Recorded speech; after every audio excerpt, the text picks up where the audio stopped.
LivingEmunah, book number 2 by Rabbi David Asher, part 20, You Never Lose by Following Hashem.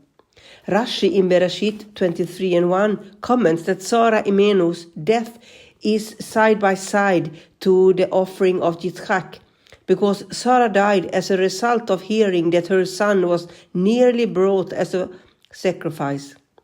In Michtav me Eliyahu, volume 4, page 245, observed that Sarah's death was the most difficult of all of Abraham Avinu's tests.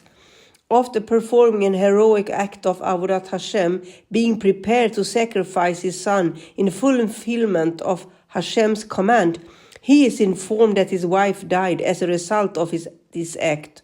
Abraham could have said to himself, "Is this what I deserve?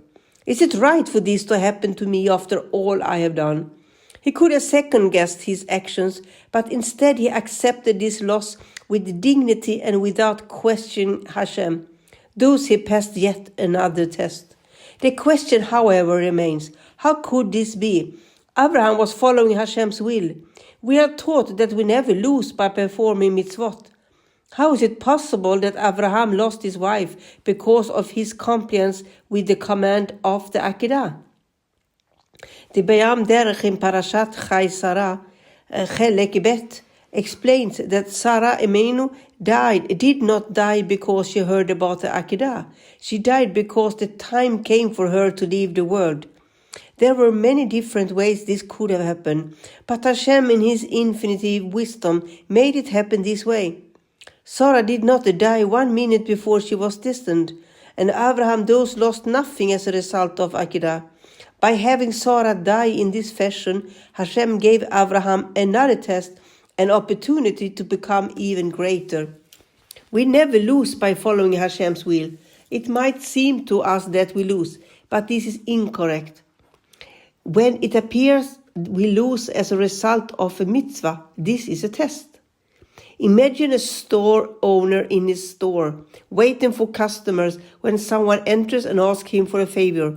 Out of the genuine goodness of his heart, he closes his store for a short while to lend a hand.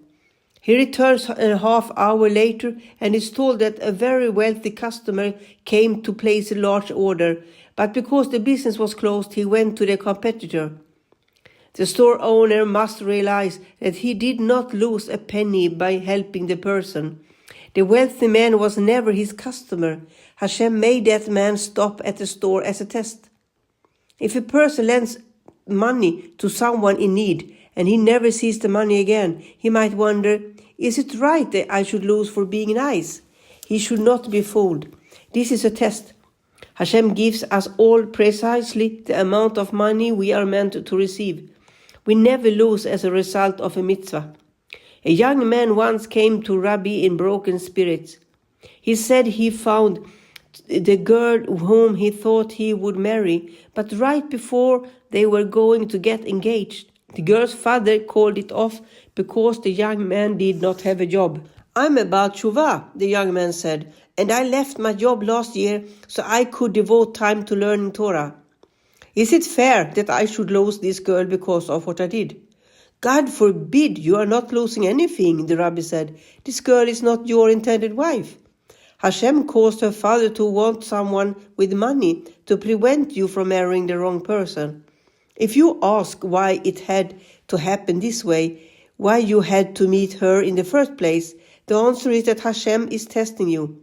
Don't regret your decision for a minute. This is an opportunity for you to achieve greatness.